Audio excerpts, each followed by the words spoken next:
The UFC 301 main event is one that I don't think many people expected to happen so soon. But it's a main event that I feel like is being underappreciated for how technical this fight is going to be.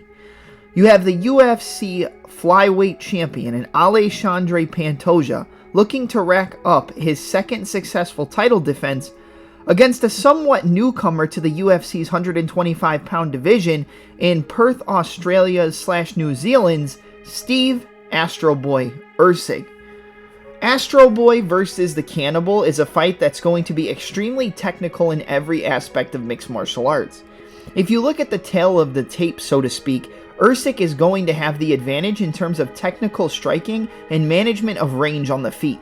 He's a very solid fighter using solid straight punches such as jabs, crosses, 1-2s, and even punctuating combos with a left hook up top after he goes to the body, like how he knocked out Matt Danger Schnell in the second round of his last fight at a UFC Fight Night.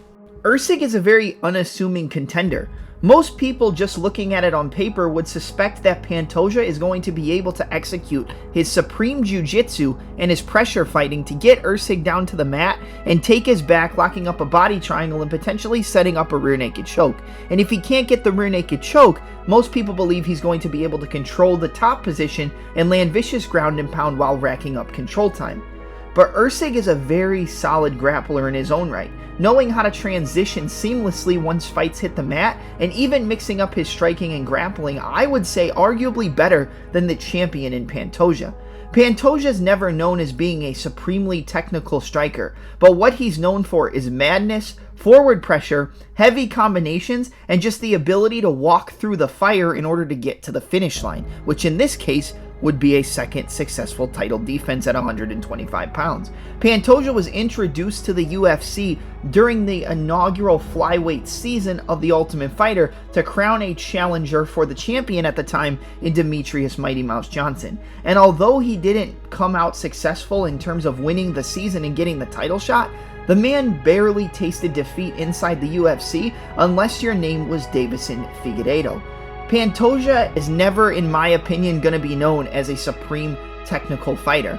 I would say technique for technique when it comes to the striking, he's going to be outgunned against Erceg, who's going to be longer, using his reach better, and be able to dictate the range and put combinations together that are going to sting Pantoja, just like Brandon Moreno was able to do. But if Pantoja is able to continue to pressure forward, continue to close off that distance and range, and push Steve Erceg up against the cage, that's where Pantoja is going to thrive.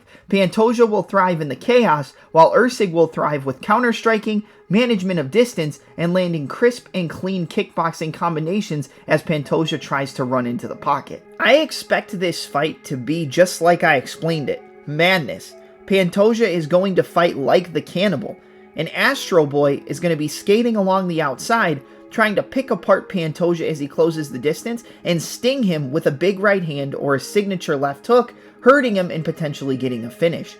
I believe this fight shouldn't go the distance, but I said the same thing in the Moreno rematch along with the Brandon Royval rematch, and both of those fights hit the scorecards. So if we do get a 25-minute brawl between Erceg and Pantoja, I'm not confident in picking either side to win the fight. Pantoja will win based on cardio advantages later on in the fight, and the ability to win scrambles and get takedowns, racking up control time and setting up submissions. While Steve Erceg will win by switching stances, staying on the outside, controlling the range, and picking apart the Cannibal as he walks into the distance that he shouldn't be in. I believe we could see a new flyweight champion, but I believe what we will see for sure is one of the best flyweight title fights in recent memory inside of the premier mixed martial arts organization.